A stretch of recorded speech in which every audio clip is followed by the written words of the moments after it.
Hello dear students, আজকে আমি টেন্সের মধ্যে কন্টিনিউয়াস টেন্স সম্পর্কে ডিসকাস করব।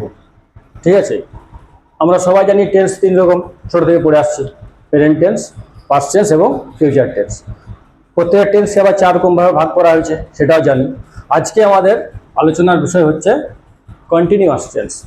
শুধু টেন্সের মধ্যে কন্টিনিউয়াস যে ফর্মটা আছে, কন্টিনিউয়াস টেন্স আছে, সেটার সম্পর্কে আমরা আজকে আলোচনা করব।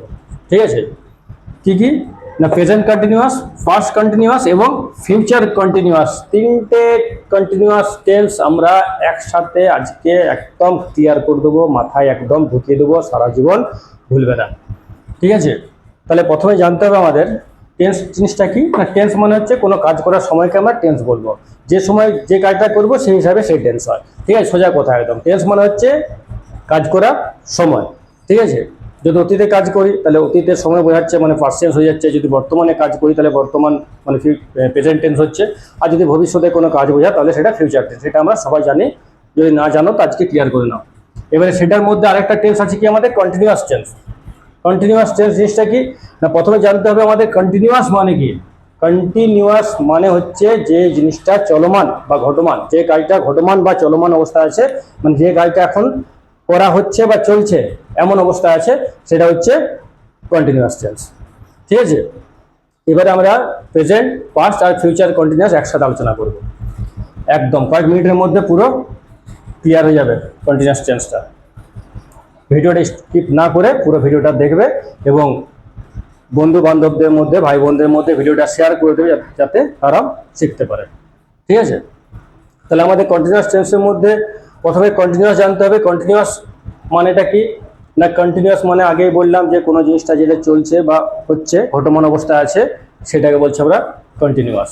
ঠিক আছে, এবারে যখনই কন্টিনিউয়াস কথাটা মাথাতে আসবে, যখনই কন্টিনিউয়াস টেন্স হবে, তখনই একটা জিনিস একদম ভালো করে মাথায় ঢুকিয়ে নাও, একদম সারা জীবনের মতন, যে কন্টিনিউয়াস মানে হচ্ছে ভার্বের সাথে আইএনজি, মেন ভার্বের সাথে আইএনজি থাকবে। ঠিক আছে, মেন ভার্বের সাথে আইএনজি যোগ করে কন্টিনিউয়াস টেন্স হয়। ঠিক আছে, যত রকম কন্টিনিউয়াস টেন্স আছে, প্রেজেন্ট কন্টিনিউয়াস হোক আর পাস্ট কন্টিনিউয়াস হোক আর ফিউচার কন্টিনিউয়াস হোক, আমাকে মাথায় রাখতে হবে ভার্বের সাথে আইএনজি। একদম এটা মাথায় ঢুকিয়ে নেবে যে ভার্বের সাথে আইএনজি হবেই হবেই হবে। ঠিক আছে, ধরুন একটা উদাহরণ দিয়ে বোঝাচ্ছি আমরা। কোনো কিছু ঘটমান বা চলমান, মানে কোনো কাজটা হচ্ছে এমন বা চলছে এমন যখনই বোঝাবে, তখনই আমরা ভার্ব প্লাস আইএনজি করবো। যেমন হয়তো আমি বললাম উড়ন্ত পাখি, একটা পাখি উড়ছে। পাখিটা উড়ন্ত পাখি মানে পাখিটা কি এখনো উড়ছে না উড়েনি? এখন উড়ন্ত অবস্থায় আছে। ঠিক আছে, তাহলে উড়ন্ত পাখি, পাখি যে বার্ড, তাহলে উড়ন্ত পাখি কি হবে? Flying bird. ঠিক আছে, ফ্লাইং বার্ড। এবারে হয়তো কোনো একটা জল ফুটছে, হাঁড়িতে একটা জল ফুটছে, তাহলে ফুটন্ত জল। তাহলে জলটা ফুটন্ত জল মানে কি ফুটা হয়ে গেছে না এখনো পর্যন্ত ফুটা কাজটা চলছে? তাহলে কি হবে? বয়েল, বয়েলের সাথে আইএনজি বয়েলিং ওয়াটার। ঠিক আছে, কোনো একটা মোমবাতি হয়তো জ্বলছে, তাহলে মোমবাতি এখনো জ্বলমান অবস্থায় আছে, এখনো জ্বলন্ত অবস্থায় আছে, তাহলে কি হবে? জলাইনজি বার্ন, মেন ভার্ব হচ্ছে বার্ন, তার সঙ্গে আইএনজি বার্নিং ক্যান্ডেল। ঠিক আছে, তাহলে একটা কথা মনে রাখবে, যখনই কোনো কিছু চলমান অবস্থায় থাকবে বা ঘটমান অবস্থা থাকবে, তখনই আমরা ভার্বের সাথে আইএনজি লাগাবো। যেমন হয়তো বললাম ঘুমন্ত শিশু, মানে শিশুটা এখনো ঘুমাচ্ছে, ঘুমানো কাজ হয়নি, এখনো ঘুমিয়ে আছে, তাহলে কি হবে? স্লিপিং বেবি, স্লিপ থেকে স্লিপিং বেবি। তাহলে কন্টিনিউয়াস হলেই মাথায় ঢুকায় রাখবে যে ভার্বের সাথে আইএনজি হবে সব সময়, ভার্ব প্লাস আইএনজি। কন্টিনিউয়াস মানে হচ্ছে ভার্ব প্লাস আইএনজি, এইটা হচ্ছে মেন। এবারে তিনটে কন্টিনিউয়াস আছে আমাদের, কি? প্রেজেন্ট কন্টিনিউয়াস, পাস্ট কন্টিনিউয়াস আর ফিউচার কন্টিনিউয়াস। এবারে প্রেজেন্ট হোক আর পাস্ট হোক আর ফিউচার হোক, যে কোনো কন্টিনিউয়াস টেন্সে হোক, আমার মেন স্ট্রাকচার হচ্ছে এই যে স্ট্রাকচার দিয়ে দিচ্ছি আমি। মেন কন্টিনিউয়াস টেন্সের গঠন হচ্ছে এইটা, বাস এইটা মাথা রাখবে, সব টেন্স ক্লিয়ার, কন্টিনিউয়াস টেন্সটা ক্লিয়ার। কি কি না, প্রথমে আমাদের সাবজেক্ট বসবে, প্রেজেন্ট কন্টিনিউয়াস হোক আর পাস্ট কন্টিনিউয়াস হোক আর ফিউচার কন্টিনিউয়াস হোক, সব ক্ষেত্রে প্রথমে সাবজেক্ট বসাবো। ঠিক আছে, আর ভার্বের সাথে আমরা আইএনজি লাগাবো। ঠিক আছে, সাবজেক্ট বসাবো এবং ভার্বের সাথে আমরা কি করব? আইএনজি লাগাবো। এবারে তার সাবজেক্টের পরে কি বসবে? সাবজেক্টের পরে সবসময় একটা হেল্পিং ভার্ব বসবে। হেল্পিং ভার্ব মানে কি হচ্ছে, আমি যে সেন্টেন্স স্টার্ট কন্টিনিউয়াস টেন্সে করছি, সেই কন্টিনিউয়াস টেন্স করার জন্য যে ভার্বগুলো হেল্প করে তাকে বলছে হেল্পিং ভার্ব। ঠিক আছে, এবার যদি প্রেজেন্ট কন্টিনিউয়াস হয়, তখন আমরা কি করব, সাবজেক্টের পরে এম অথবা ইজ অথবা আর লাগাবো, তারপরে ভার্বের সাথে আইএনজি, তারপরে যা থাকবে বসে যাবে। যদি পাস্ট কন্টিনিউয়াস হয় তখন আমরা কি করব, সাবজেক্টের পরে ওয়াজ অথবা ওয়্যার লাগাবো, তারপরে ভার্ব প্লাস আইএনজি। পরে আমি এক্সাম্পল দিয়েছি, বুঝিয়ে দিচ্ছি আরো ক্লিয়ার করে। যদি ফিউচার কন্টিনিউয়াস হয় তখন আবার কি করব, একই সাবজেক্ট ভার্ব প্লাস আইএনজি থাকবে, মাঝে হেল্পিং ভার্ব কি বসবে, শ্যাল বি অথবা will be, bus continuous tense clear. কি বললাম আবার বলছি, সাবজেক্ট আর ভার্ব প্লাস আইএনজির আগে হেল্পিং ভার্ব বসবে। কি বললাম, সাবজেক্ট আর ভার্ব প্লাস আইএনজির আগে কি বসবে, হেল্পিং ভার্ব বসবে। হেল্পিং ভার্ব কি বসবে, তার জন্য এই রুলটা, বাস। কি না, প্রেজেন্ট যদি হয়, প্রেজেন্ট কন্টিনিউয়াস হয় তখন am is are, past continuous হলে ওয়াজ আর, আর ফিউচার কন্টিনিউয়াস হলে শ্যাল বি উইল বি। কিন্তু তার আগে তো আমায় জানতে হবে যে কোনটা প্রেজেন্ট কন্টিনিউয়াস, কোনটা পাস্ট কন্টিনিউয়াস, কোনটা ফিউচার কন্টিনিউয়াস। সেটা আমরা কিভাবে জানবো, না দেখো আমি আগেও বললাম আবারও বলছি, কন্টিনিউয়াস মানে হচ্ছে চলমান বা ঘটমান অবস্থায়। এবারে বর্তমানে যে কাজটা চলমান অবস্থা আছে বা ঘটমান অবস্থা আছে সেটা কি হচ্ছে, প্রেজেন্ট কন্টিনিউয়াস। যেটা অতীতে মানে আগে পূর্বে যে কাজটা চলমান অবস্থায় বা ঘটমান অবস্থায় ছিল সেটা হচ্ছে কি পাস্ট কন্টিনিউয়াস। আর যেটা ভবিষ্যতে চলমান অবস্থায় বা ভবিষ্যৎ ঘটমান অবস্থায় চলতে থাকবে সেটা হচ্ছে কি ফিউচার কন্টিনিউয়াস।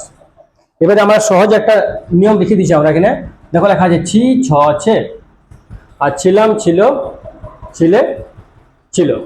আবার কি তে থাকবো তে থাকবে। এটা মানে কি, এটা মানে কি হচ্ছে না, আমরা কোনো একটা ক্রিয়াকে কি করে বুঝবো যে সেটা প্রেজেন্টে আছে না পাস্টে আছে না ফিউচার আছে, কি করে বুঝবো না, দেখো যদি ক্রিয়াটার সঙ্গে ছি লাস্টে উচ্চারণ যদি ছি হয় বা যদি ছ হয় বা ছে হয় তখন সেটা আমরা কি বলবো, প্রেজেন্ট কন্টিনিউয়াস। যেমন আমি বলছি হয়তো আমি এখন পড়াচ্ছি, এখন তোমাদের আমি টেন্স শেখাচ্ছি, তাহলে এখন তোমাদের আমি টেন্স শেখাচ্ছি মানে কি এখনো শেখানোর কাজটা চলছে, এখনো চলছে। আমি ঘুমাচ্ছি মানে এখনো ঘুমানোর কাজটা চলছে। আমি পড়ছি মানে পড়ার কাজটা চলছে। দেখো পড়ছি, ঘুমাচ্ছি, খাচ্ছি, যাচ্ছি, আসছি, লিখছি, দেখছি, এগুলো সব কি লাস্টে ছি আসছে। যদি আমি হয়, যদি তুমি দিয়ে বলতে কি হবে, তুমি দেখছো, তুমি পড়ছো, তুমি শিখছো, তুমি লিখছো, তুমি যাচ্ছ, তুমি খাচ্ছ। যদি সে দিয়ে বলি বা তারা দিয়ে বা কারো নাম দিয়ে, রাম যাচ্ছে, সে খাচ্ছে, তুমি তারা খাচ্ছে, সীতা খাচ্ছে, ঠিক আছে, তাহলে এখানে কি হচ্ছে ছে আসছে। তাই যখনই ক্রিয়া শেষে ছি অথবা ছে আসবে তখন সেটা কন্টিনিউয়াস টেন্সে হবে। কন্টিনিউয়াস টেন্স না প্রেজেন্ট কন্টিনিউয়াস টেন্স। ক্রিয়াটা দেখি তো আমি বুঝতে পারবো যে কোন টেন্স আছে। আমি তো বলি আমি পড়ছি, তো পড়ছি মানে এখনকার কাজ বোঝাচ্ছে না আগেকার না ভবিষ্যতের। আমি পড়ছি মানে বর্তমানে পড়ছি। আর যদি বলি আমি পড়ছিলাম মানে আমার পড়া কাজটা চলছিল। আমি যাচ্ছিলাম মানে যাওয়ার কাজটা আমার চলছিল। আমি ঘুমাচ্ছিলাম মানে ঘুমানোর কাজটা আমার চলছিল। আমি লিখছিলাম মানে লেখার কাজটা চলছিল, তখনও শেষ হয়নি মানে কাজটা চলমান অবস্থায় ছিল। আবার যদি ভবিষ্যতে বলি তখন কি হবে, আমি পড়তে থাকবো মানে ভবিষ্যতে আমি কাজটা করতে থাকবো। আমি চলতে থাকবো, আমি টিভি দেখতে থাকবো, আমি ঘুমোতে থাকবো, আমি লিখতে থাকবো, আমি হাসতে থাকবো, আমি কাঁদতে থাকবো, আমি খেতে থাকবো। এগুলো কি হচ্ছে, ভবিষ্যতে কাজটা চলতে থাকবে। বা তুমি খেতে থাকবে, তুমি যেতে থাকবে, সে যেতে থাকবে, সে খেতে থাকবে, মানে ভবিষ্যতে কাজটা চলতে থাকবে। তাহলে আমরা ক্রিয়াটা দেখেই বুঝতে পারবো যে কোন টেন্সে আছে, কন্টিনিউয়াস টেন্সে আছে কিনা। কন্টিনিউয়াস টেন্স কি বললাম আমি, যে কাজটা চলমান অবস্থায় থাকবে। যদি বর্তমানে চলমান অবস্থায় থাকে তাহলে প্রেজেন্ট কন্টিনিউয়াস, পাস্টে যদি থাকে চলমান অবস্থায় পাস্ট কন্টিনিউয়াস, আর ফিউচারে থাকলে ফিউচার কন্টিনিউয়াস। চেনার নিয়ম কি বললাম, প্রেজেন্ট কন্টিনিউয়াস হলে আবার বলছি ছি ছ ছে থাকবে মানে আমি পড়ছি, তুমি পড়ছো, সে পড়ছে মানে পড়াপড়ি কাজটা চলছে। আবার পাস্ট কন্টিনিউয়াস কি হবে না, আমি পড়ছিলাম, তুমি পড়ছিলে, সে পড়ছিল মানে পড়ার কাজটা চলছিল। আর ফিউচার কন্টিনিউয়াস কি হবে, আমি পড়তে থাকবো, দেখো তে থাকবো, তুমি পড়তে থাকবে, সে পড়তে থাকবে। তাহলে লাস্টে এই শব্দগুলো আসবে, তাহলে বুঝতে পারবে কন্টিনিউয়াস টেন্সে আছে কিনা। ঠিক আছে, মানে চলমান অবস্থা আছে কিনা, মানে যেটা চলছে সেটাই কন্টিনিউয়াস টেন্স, বাস সোজা কথা। এবারে present continuous tense, past continuous tense, future continuous, তিনটে আমি লিখে দিচ্ছি এখানে স্ট্রাকচার। এবারে প্রত্যেক উদাহরণ দিয়ে দিচ্ছি। দেখো কি এখানে কি লেখা আছে, আমি কাজটি করছি। দেখো আমি কাজটা করছি, আমি কাজটি করছিলাম, আর আমি কাজটি করতে থাকবো। তাহলে তোমরা এখানে বুঝতেই পারছো, যখন বলবো আমি কাজটা করছি, তার মানে কাজটা এখনো চলছে, বর্তমানে চলছে। যদি বলে আমি কাজটা করছিলাম, মানে আমরা ভবিষ্যতে কাজটা করছিলাম, মানে অতীতে কাজটা করছিলাম, মানে অতীতে কাজটা চলছিল। আবার যদি বলি আমি কাজটি করতে থাকবো, মানে করতে থাকবো, এখনো করিনি, মানে পরে করব, মানে ভবিষ্যতে কাজটা চলতে থাকবে। ঠিক আছে, তাহলে এখানে তিনটে টেন্স বুঝে যাচ্ছ। প্রথমে কি হচ্ছে, প্রেজেন্ট, দেখো ছি আছে লাস্টে, প্রেজেন্ট কন্টিনিউয়াস। তারপরে কি হচ্ছে, ছিলাম আছে, দেখো শেষে ছিলাম, করছিলাম, লাস্টে কি আছে, ছিলাম আছে। তাহলে কি হবে, পাস্ট কন্টিনিউয়াস। আবার আমি কাজটি করতে থাকবো, দেখো তে থাকবো, থাকলে কি হবে, কি বললাম, ফিউচার কন্টিনিউয়াস। তাহলে এটার নিয়ম কি, কিভাবে টেন্সটা তৈরি করতে হবে আমাকে, প্রথমে সাবজেক্ট পরে, দেখো সাবজেক্ট আই, আমি মানে আই, তারপরে কাজটি করছি বা করছিলাম বা করতে থাকবো। ইংলিশে কি হয়, সাবজেক্টের পরে ভার্ব বসে। ঠিক আছে, দরকার হলে হেল্পিং ভার্ব থাকলে বসাবো, নাহলে ডাইরেক্ট ভার্ব থাকবে। কিন্তু যেহেতু কন্টিনিউয়াস টেন্স, সেই নিয়ে আমাদের হেল্পিং ভার্ব লাগবে। হেল্পিং ভার্ব কি লাগবে, এখানে লিস্ট দেওয়া আছে, খুব সোজা। তাহলে আমি কাজটি করছি, তার ইংলিশ কি হবে, I am doing the work. কি বললাম আমি, কন্টিনিউয়াস টেন্স মানে ভার্ব প্লাস আইএনজি। আবার মাথায় ঢুকে নাও, কন্টিনিউয়াস টেন্স মানে হচ্ছে verb plus ING, verb plus ING, verb plus ING. Continuous tense মানে হচ্ছে ভার্ব প্লাস আইএনজি। ঠিক আছে, তাহলে আমি কাজটি করছি যখন বলবো, তখন কি করবো, I am doing the work. আমি কাজটি করছিলাম, তাহলে কি হবে, করছিলাম, তাহলে কোন টেন্সে পড়ছে, পাস্ট টেন্সে পড়ছে। পাস্ট টেন্সে কি হয়, ওয়াজ ওয়্যার হয়, আয়ের পরে কি হয়, ওয়াজ হয়। তাহলে I was doing the work. আমি কাজটি করতে থাকবো, কিসে পড়ছে এটা, ফিউচার কন্টিনিউয়াসে পড়ছে। নিয়ম কি, শ্যাল বি অথবা উইল বি বসবে। আয়ের পরে কি হয়, শ্যাল বি হয়, আই আর উইল পরে শ্যাল বসে। এখন সব ক্ষেত্রে উইল বসাতে পারো। ঠিক আছে, তাহলে আমি কাজটি করতে থাকবো, তাহলে I shall be doing the work. দেখো স্ট্রাকচার মিলছে, সাবজেক্ট প্রথমে, তারপরে হয় এম ইজ আর, কিংবা ওয়াজ আর, কিংবা শ্যাল বি উইল বি। তাহলে প্রেজেন্ট হলে এম ইজ এর মধ্যে একটা বসবে, পাস্ট হলে ওয়াজ ওয়ার এর মধ্যে একটা বসবে, আর ফিউচার হলে শ্যাল বি উইল বির মধ্যে একটা বসবে। আর সব ক্ষেত্রে ভার্ব প্লাস আইএনজি তো বসবেই। হ্যাঁ, ভার্ব প্লাস আইএনজি, দুটা ভার্ব তার সঙ্গে আইএনজি। ঠিক আছে, আর একটা এক্সাম্পল দিচ্ছি আমি। তুমি বইটি পড়ছো, তুমি বইটি পড়ছিলে, তুমি বইটি পড়তে থাকবে। তাই যখন বলবো তুমি বইটি পড়ছো, মানে পড়াপড়ি কাজটা চলছে, তুমি বইটি পড়ছো মানে এখন পড়ছো, মানে কোন টেন্সে পড়ছে, এটা প্রেজেন্ট টেন্সে পড়ছে। আর যেহেতু কাজটা চলমান অবস্থায়, তাহলে প্রেজেন্ট কন্টিনিউয়াসের মধ্যে হচ্ছে এটা।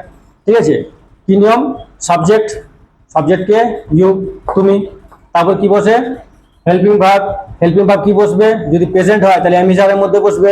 তাহলে তুমিটা পরে কি বসে, আর বসে, তাহলে ইউ আর। ঠিক আছে, তারপর কি হয়, ভার্ব প্লাস আইএনজি মানে রিডিং। তারপরে যা থাকবে এক্সটেনশন আদার যা থাকবে তা বসিয়ে দেবো। কি পড়ছো, বই পড়ছো, তাহলে ইউ আর রিডিং দি বুক।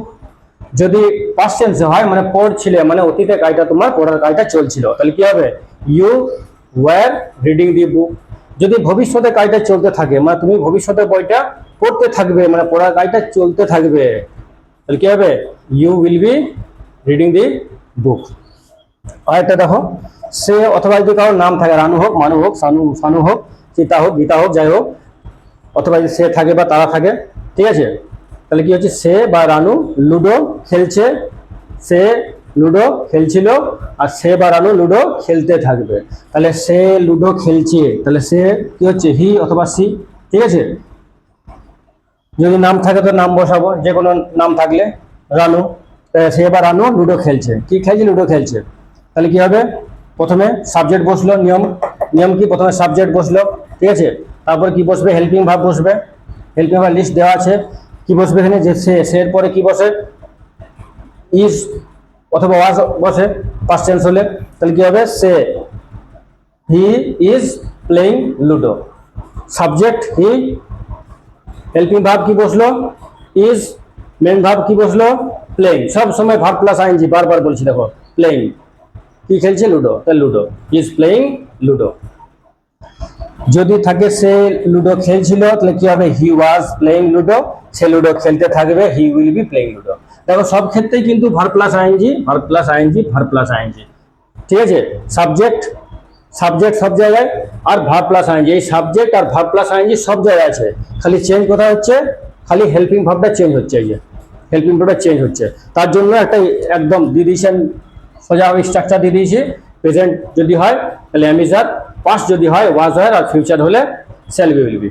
ঠিক আছে, তাহলে কন্টিনিউয়াস টেন্স কত ক্লিয়ার দেখো, একদম খিচুড়ি পাওয়ার দরকার নেই, টেন্স টেন্স টেন্স করে মাথা খারাপ দরকার নেই, কয়েক মিনিটের মধ্যে টেন্স একদম কমপ্লিট হয়ে যাচ্ছে, শুধু কন্টিনিউয়াস টেন্সে কমপ্লিট হচ্ছে।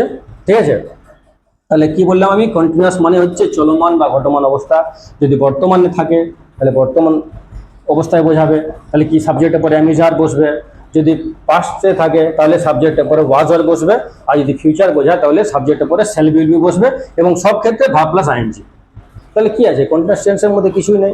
কয়েকটা স্টুডেন্ট আমাকে বলেছিল ভিডিও বানাতে কন্টিনিউয়াস টেন্সের সম্পর্কে, তাই তাদের রিকোয়েস্ট আমি ভিডিওটা বানিয়েছি। আশা করি তোমাদেরও বোঝাতে পারলাম। সবার কাছে একটা আমার অনুরোধ, ভিডিওটাকে যত পারবে শেয়ার করে দেবে, যাতে তোমার বন্ধু বান্ধব ভাই বোনরা এটা শিখতে পারে। ঠিক আছে, আর যদি আমার কাছে অফলাইনে ক্লাস করতে হয় তাহলে আমার এখানে নাম্বার দেওয়া আছে, আমার অফলাইনেও ক্লাস করাই আমি। ঠিক আছে, আমাকে এই নাম্বারে আমার সাথে কন্ট্যাক্ট করতে